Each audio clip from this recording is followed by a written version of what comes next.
2 Samuel verse 20 to 24.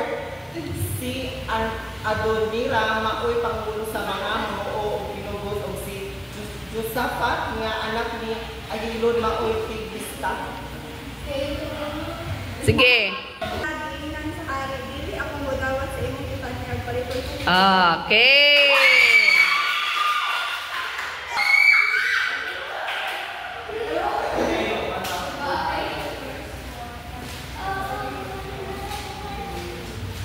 Dito ba Jesus pahawa sa talas ang kasulatan naging simbahan din mo ngayong Diyos ug siya lamang ang alagad. Yes.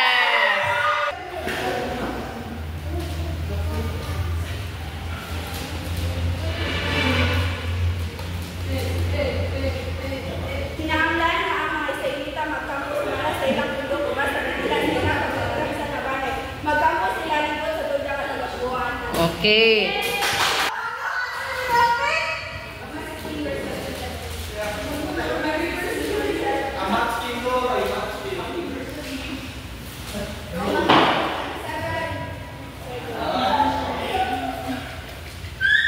Himayaon ta ang bugtong maalam nga Diyos pinagi ni Kristo hangtod sa pangtuon.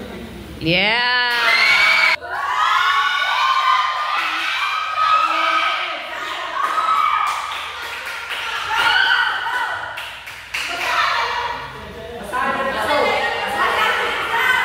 Saan pagbasa oy wa pa nakit-an oy. Magtuntol ka na ko og may kahayag sa akong alian. Okay.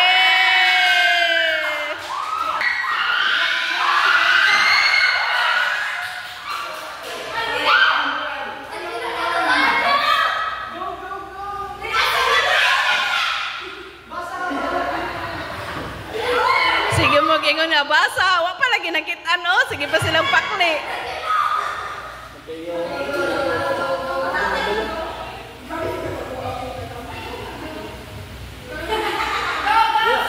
Busa sa